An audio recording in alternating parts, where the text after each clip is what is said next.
آج ہے سنڈے کا دن اور میرا گھر کچھ اس طرح سے پھیلا ہوا ہوتا ہے. یار سب آدمیوں کی چھٹی ہوتی ہے، بچوں کی چھٹی ہوتی ہے، عورتوں کی چھٹی کیوں نہیں ہوتی کسی دن؟ میں کہتی کوئی ایک دن ہو جس دن عورتوں کی بھی چھٹی ہونی چاہیے کام کی. ہم بیمار ہیں، ہم چاہے جو بھی کچھ ہے، جتنی مرضی تکلیف میں ہے، لیکن ہماری چھٹی نہیں ہوتی. الٹا سنڈے والے دن بلکہ کام زیادہ ہوتا ہے. جتنا گھر سمیٹو، ادھر سے سمیٹو، ادھر سے سمیٹو، بچے کھیل رہے ہیں، جدھر سے میں ابھی صفائی کر کے آتی ہوں ادھر سے بچے پھر کپڑے پھیلا دیتے ہیں. سنڈے والے دن بہت مصروفیات بھرا ہوتا ہے، کیونکہ میں نے ہفتے کو مطلب اتوار والے دن میری میاں کی چھٹی ہوتی ہے تو اسی دن ہی میں نے شاپنگ پہ جانا ہوتا ہے. جو مطلب گھر کا سامان، گروسری کا سامان وغیرہ ختم ہو جاتا ہے تو وہ پھر میں نے لے کے آنا ہوتا ہے. اتوار کا دن اور پھیلا ہوا گھر، اور آج سنڈے ہے اور آج میں نے شاپنگ بھی کرنی ہے اور پھیلا ہوا گھر ہے. یہ میں سب کچھ کس طرح مینیج کرتی ہوں اور رزق میں کیسے برکت آتی ہے، میرے حالات کیسے بدلیں، آج میں یہ سب کچھ آپ سے شیئر کروں گی. السلام علیکم مائی یوٹیوب فیملی، کیا حال ہے، کیسے ہیں آپ؟ امید کرتی ہوں آپ بھی خیریت سے ہوں گے. ہاں، جب میری نئی شادی ہوئی تھی تو میں دیکھتی تھی کہ میرے ماموں، میری ممانی، ان کے حالات کتنے اچھے ہیں، ان کے پاس ساری چیزیں ہیں. میں ہمیشہ اپنے میاں سے کہتی تھی ان کے پاس یہ ہے، ان کے پاس یہ ہے، میرے پاس تو ایسا کچھ نہیں ہے، میرے حالات تو ایسے کچھ بھی نہیں ہیں. اوپر سے ساس نندوں کے تانے الگ، باتیں الگ. پھر آہستہ آہستہ سمجھ میں آئے ان گلے شکووں سے کچھ بھی نہیں ہوتا، شکایتوں سے کچھ بھی نہیں ہوتا. آپ اپنے حالات خود بدل سکتے ہیں اپنے صبر سے، اللہ تعالیٰ سے تعلق بنا کے، اللہ تعالیٰ سے رجوع کر کے. اگر آپ اپنے میاں سے گلے شکوے کرتے ہیں، ایک تو آپ کی ازدواجی زندگی خراب ہو جاتی اور دوسرا اس کا اور کوئی حل نہیں ہوتا. پھر میں نے اللہ تعالیٰ سے تعلق بنایا اور ایک چھوٹا سا وظیفہ کیا. کچھ بڑا وظیفہ نہیں ہے، کوئی زیادہ بڑا نہیں ہے. صبح اٹھ کر دل پر ہاتھ رکھ کے آپ کا وضو ہے یا نہیں ہے، آپ نے صرف پڑھنا ان اللہ غفور الرحیم، ان اللہ غفور الرحیم، ان اللہ غفور الرحیم. آپ یقین مانیں میری قسمت، میری تقدیر کیسے بدلتی گئی، مجھے پتہ ہی نہیں چلا. میرے لڑائی جھگڑے کب ختم ہونے لگے مجھے خود نہیں سمجھ آئے. میرے حالات بدلتے گئے. میرے پاس صرف ایک کمرہ ہوتا تھا ٹوٹا پھوٹا اور کچھ بھی نہیں ہوتا تھا. اس عمل کے بعد میری تقدیر بدلی. میرے ہسبینڈ کی پروموشن ہونا شروع ہوئی، میرے حالات بدلنا شروع ہوئے، میرے رزق میں برکت آنا شروع ہوئی. اور اب میرے پاس ایک بیٹی تھی. پھر اللہ تعالیٰ سے میں نے یہ وظیفہ پڑھا، اللہ تعالیٰ نے مجھے 2 بیٹے بھی دیے. کوئی زیادہ بڑا نہیں ہے، کوئی آپ نے پورا دن تسبیح لے کے نہیں بیٹھنا. صرف اٹھ کر آپ نے 7 مرتبہ ان اللہ غفور الرحیم کہنا، ان اللہ غفور الرحیم. ہاں، پہلے سے بہت اچھے حالات ہو گئے. جیسے کہ میں اپنی ساس کے ساتھ رہتی تھی، میرے پاس انہی کے کچن میں کھاتی پکاتی تھی. پھر میرے ہسبینڈ نے مجھے کچن علیحدہ کر کے دیا. میرے لیے تو یہ نعمت بھی بڑی چیز ہے. میں تو اس پہ بھی اللہ تعالیٰ کا شکر ادا کروں جتنا اتنا کم ہے. آپ اپنے ہاتھ سے، آپ اپنے الگ گھر میں بے شک آپ چٹنی بھی بنا کے کھا رہے ہو تو وہ بھی آپ کو ایسے لگتا ہے کہ آپ من و سلوا کھا رہے ہو. اور سکون سب سے بڑی چیز ہے. اللہ تعالیٰ کا شکر ادا کرنا چاہیے کہ سکون ہے زندگی میں. پہلے میری زندگی میں بالکل سکون نہیں تھا. جیسے کہ میں جوائنٹ فیملی میں رہتی تھی، اتنے لڑائی جھگڑے، ہر ٹائم ناچاکی کہ ہر ایک چیز آپ کو ان سے لینی پڑتی تھی. آپ اپنے مطلب کہ کچن میں اپنی مرضی سے کچھ نہیں پکا سکتے تھے. اب یہ کہ آپ اپنے کچن میں سب کچھ پکا سکتے ہو، اپنے بچوں کو اپنی مرضی سے کھلا سکتے ہو. دیکھو، آپ تو خود دوسروں کی مرضی سے کھا سکتے ہو لیکن آپ کے بچے نہیں کھا سکتے. پھر اس عمل کے بعد میری زندگی بدلنا شروع ہوئی. اللہ کا شکر ہے ہسبینڈ بھی اچھا ہو گیا، حالات بھی اچھے ہونے لگے.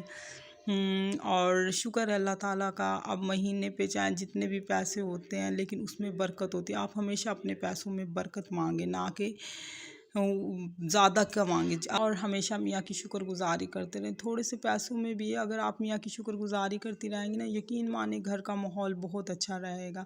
اگر ہم ہر ٹائم شکایتیں لے کے بیٹھے رہیں گے اس کا حل کچھ بھی نہیں ہوگا، صرف گھر میں لڑائی جھگڑے اور فساد وغیرہ ہوگی. اس سے اچھا یہ نہیں ہے کہ ہم شکر گزاری کریں اور صرف لوگ تماشا دیکھیں گے. اس ٹائم تو آپ کے بڑے بنیں گے، ہاں بڑا برا ہو رہا ہے، اور پھر ادھر ادھر لوگوں کو بتاتے پھرتے ہیں اس کے ساتھ لڑائی، اس کے ساتھ لڑائی.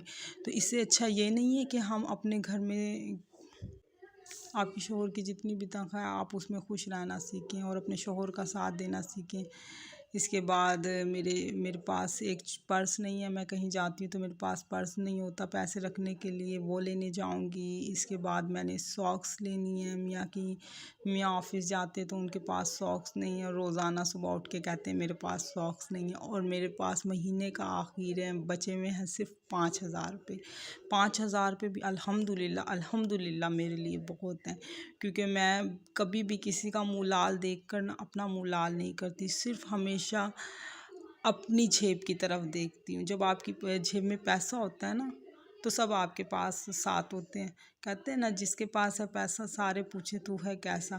کیونکہ میں نے دوسروں کا منہ لال دیکھ کے اپنا منہ لال نہیں کرنا، میں ہمیشہ شاپنگس میں مطلب سیلز وغیرہ میں سے ہی شاپنگ کرتی ہوں۔ ایک تو یہاں پر آپ کی سفید پوشی کا بھرم رہ جاتا ہے، اور دوسرا یہاں پر آپ کو نا ڈسکاؤنٹ نہیں مانگنا پڑتا، بارگیننگ نہیں کرنی پڑتی۔ یہ 280 روپے والی سیل ہے اور کافی اچھی چیزیں ہیں۔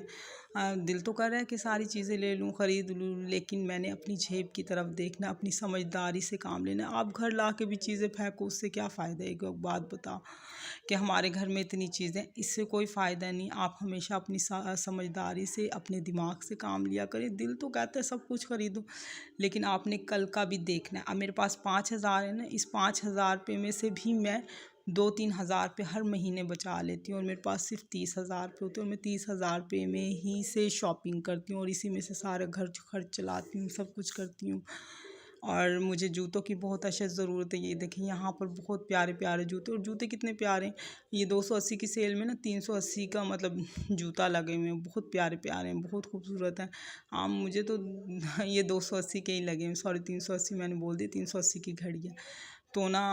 اور ایک مجھے پرس کی بہت ضرورت ہے، جیسے کہ میں نے آپ کو پہلے بتایا تھا کہ میرے پاس پرس نہیں، یہاں پہ پرس بہت پیارے پیارے ہیں۔ 280 کے حساب سے تو بہت اچھے ہیں۔ یہاں پہ برشز ہیں، پرس ہیں، ہاتھ والے پرس ہیں، لٹکانے والے ہینڈ شولڈر پرس ہیں، جو آپ لینا چاہیں۔ میرے لیے تو جتنی سیلری ہے میرے لیے تو بہت اچھے ہیں۔ میں چاہتی ہوں کہ میرے بچوں کے لیے بچ بھی جائیں پیسے، تاکہ میں کچھ اور چیز خرید سکوں، اور میری چیز بھی آ جائے، اور میری سفید پوشی کا بھرم بھی رہ جائے۔ 280 میں کافی اچھے پرس ہیں، اس میں سے میں نے ایک پرس خریدا ہے۔ اس کے بعد نا میرے ہسبینڈ کے پاس نا ساکس نہیں ہے، اب میں نا ادھر ساکس بھی لگی ہوئی تھی 280 میں، وہ بھئی میری پہنچ سے بہت دور تھی، میں نے ادھر سے نہیں لی، کیونکہ میں اتنی مہنگی جرابیں پہننے کے نا میرے ہسبینڈ اور میں عادی نہیں ہیں۔ ہم یہی پیسے بچا بچا کے میں نے اپنا پورشن بنایا ہے، ساتھ سے علیحدہ ہوئی۔ آپ اپنی سمجھداری سے چلو گے نا، ایک تو شوہر کی نظر میں بھی عزت رہے گی، اور ایک آپ کے گھر میں سکون اور امن بھی رہے گا۔ جب ہمارے پاس پیسے ختم ہو جاتے ہیں نا تو گھر میں امن نچا کی لڑائی شروع ہو جاتی ہے۔ ظاہری بات ہے، ہسبینڈ کے پاس جو تنخواہ ہے اس نے تو وہی دینی ہے نا، اس کے علاوہ تو نہیں آپ کو دے سکتے نا پیسے۔ مہینے والا بندہ تنخواہ 1 دن آتی ہے، آپ نے چلانی 30 دن ہوتی ہے، تو اس کو آپ اپنی سمجھداری سے سوچ سمجھ کے خرچ کیا کریں۔ بار بار ہم شوہر کے آگے ہاتھ پھیلائیں، اس سے کیا ہوتا ہے؟ جب ان کے پاس نہیں ہے تو وہ بھی ظاہری بات ہے لڑنے کو ہی دوڑیں گے، اور کیسے دوڑیں گے۔ اس کے بعد میں گئی، مطلب ادھر ہی میں نے سیل کو خیر بات کیا۔ اس کے بعد میں گئی، یہ 100 روپے، یہ دیکھیں یہاں پہ لگی ہوئی 100 روپے میں نا 3 ساکس لگی ہوئی ہیں۔ یہاں پہ سے میں نے دیکھ کر پٹھان بھائی کی ریڑی پر سے 3 ساکس لی، بہت پیاری سی۔ اس میں سے نا آپ کو چھانٹ کے لینی پڑتی ہیں، یہ دیکھیں وہ آپ کو دکھا رہے ہیں نا، ساری ساکس بھی صحیح نہیں ہوتی۔ اس میں سے میں نے چھانٹ کر بڑی سوچ سمجھ کر تھوڑی موٹی ہوں، تاکہ نا پاؤں کو سردی نہ لگے۔ سردی سے پاؤں بچیں گے نا تو آپ بیماریوں سے خود بخود بچ جائیں گے۔ اس کے بعد میں یہ 1,000 روپے میں سے نا صرف ایک پرس، ساکس اور ایک جوتے لے کے آئی، اس کے علاوہ کچھ نہیں لی، اور اس کے علاوہ اپنے بچے کے لیے ایک چھوٹی